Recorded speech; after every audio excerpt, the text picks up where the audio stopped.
আসসালামু আলাইকুম। আজকে আমরা একটা প্রেপোজিশন শিখব। যেই প্রেপোজিশনটি নিয়ে আমরা প্রায়শই খুবই বিভ্রান্তিতে পড়ে যাই সেটা হচ্ছে মেড।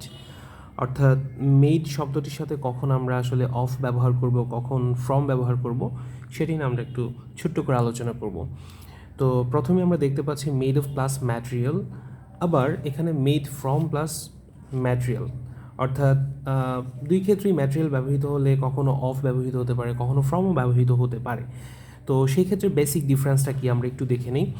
যেমন আমরা এক্সাম্পলটা পড়লেই বুঝতে পারবো, the table is made of wood. অর্থাৎ টেবিলটি কাঠ থেকে তৈরি করা হয়েছে, মানে কাঠ দ্বারা তৈরি করা হয়েছে। The table is made of wood. অর্থাৎ এইখানে উড কিন্তু একটা ম্যাটেরিয়াল। আবার অ্যাট দ্য সেম টাইম আমরা যদি এখানে পড়ি যে paper is made from trees. অর্থাৎ কাগজটা ট্রি থেকে তৈরি করা হয়েছে, গাছ থেকে তৈরি করা হয়েছে। তো এক্ষেত্রে সহজে মনে রাখার একটা উপায় আছে, সেটা হচ্ছে মেড অফ এবং মেড ফ্রম এই দুইটার মধ্যে সহজে মনে রাখার যে উপায়টা সেটা হচ্ছে যখন কোনো বস্তুকে, অর্থাৎ যখন কোনো বস্তু আসলে যেই আরেকটা বস্তু দ্বারা তৈরি করা হবে, যেমন the table is made of wood, এখানে কাঠ থেকে টেবিলটা তৈরি করা হয়েছে। আমরা সহজে একটু চিন্তা করলে বুঝতে পারবো যে আসলে এই টেবিলটা কাঠ থেকে তৈরি করা হয়েছে এবং মানে এই টেবিলের মধ্যে কাঠটা কিন্তু দৃশ্যমান। অর্থাৎ এই উপাদানটা হচ্ছে দৃশ্যমান থাকার কারণে এখানে অফ ব্যবহার করা হবে। এবং পেপারটা আমরা যে গাছ থেকে তৈরি করেছি বা গাছের বাকল থেকে তৈরি করেছি, এখানে কিন্তু গাছটা পেপারের মধ্যে দৃশ্যমান না। উপাদানটা অবশ্যই আছে, বাট আমরা কিন্তু পেপারে আপাত দৃষ্টিতে বুঝতে পারি না। পেপারটা যেমন আমি যে পেপারটাতে লিখতেছি, এটাতে যে আসলে গাছের বাকল আছে সেটাকে আমরা দেখলে বুঝতে পারি, সেটা কিন্তু আমরা দেখা মাত্রই বুঝতে পারি না। তার মানে হচ্ছে বেসিক পার্থক্য হচ্ছে মেড অফ তখনই ব্যবহার করা হবে যখন ওই বস্তুটির মধ্যে যে বস্তুটা দ্বারা তৈরি করা হয়েছে সেটা দৃশ্যমান হবে। অর্থাৎ দৃশ্যমান থাকলে আমরা মেড অফ ব্যবহার করব, আর যদি এটা ইনভিজিবল হয়ে থাকে, অদৃশ্যমান হয়ে থাকে, তখন আমরা হচ্ছে মেড ফ্রম ব্যবহার করব। খুবই সহজ এই ব্যাপারটা, আমরা সহজে মনে রাখতে পারবো। সো আমরা বাকি এক্সাম্পলগুলো যদি একটু দেখি, যেমন her earrings are made of gold, তার যে কানের দুলগুলো আছে সেগুলো কিন্তু সোনা থেকে তৈরি করা হয়েছে, সোনা দ্বারা। তার মানে হচ্ছে কানের দুলের মধ্যে কিন্তু স্বর্ণটাকে দৃশ্যমান, মানে স্বর্ণটা দেখা যাইতেছে, এই জন্য আমরা এখানে মেড অফ ব্যবহার করেছি। আবার plastic is made from well, ঠিক আছে। অর্থাৎ প্লাস্টিক তো আসলে অনেক কিছু দ্বারা তৈরি করা হয়ে থাকে, তার মধ্যে অন্যতম একটা ম্যাটেরিয়াল হচ্ছে ওয়েল। বাট আমরা প্লাস্টিক ধরলে কিংবা দেখলে কি আমরা বুঝতে পারি যে আসলে এখানে তেলের কোনো অস্তিত্ব আছে? নাই কিন্তু। তার মানে এটা হচ্ছে ইনভিজিবল একটা ব্যাপার।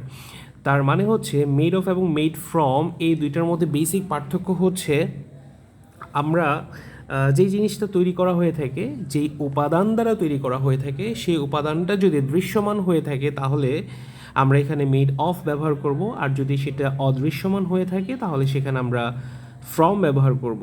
Wine is made from grapes. তো আমরা এই যে এখানে যে বেভারেজটার কথা বলা হয়েছে, হার্ড বেভারেজ, সেটার মধ্যে কিন্তু আসলে গ্রেপ আমরা দেখতে পাই না, বাট গ্রেপের একটা এক্সট্রাক্ট বা নির্যাস সেখানে থাকে। ওকে, সো থার্ডলি এখানে আমরা দেখতে পাচ্ছি মেড উইথ প্লাস ইনগ্রেডিয়েন্টস। কিছু উপাদান থাকবে, যেমন the cake is made with chocolate and vanilla.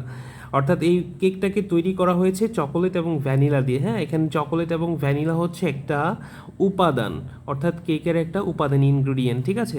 যখন কোনো ইনগ্রিডিয়েন্ট আমরা ব্যবহার করব তখন সেক্ষেত্রে আমাদেরকে উইথ ব্যবহার করতে হবে, মানে made with chocolate and vanilla. The smoothie is made with, যেমন এখানে দেখতে পাচ্ছি the smoothie is made with bananas and yogurt, ঠিক আছে। কলা এবং ইয়োগার্ট দিয়ে হচ্ছে এই স্মুদিটাকে তৈরি করা হয়েছে। অ্যান্ড আফটার দ্যাট আমরা দেখতে পাচ্ছি made by plus person and company, person or company.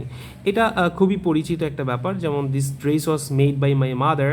কারো দ্বারা যখন তৈরি করা হয়ে থাকবে, কোনো কোম্পানি হতে পারে, কোনো পার্সন, কোনো ব্যক্তি হতে পারে, যেমন এই ড্রেসটি আমার মায়ের দ্বারা তৈরি বা মা তৈরি করেছে।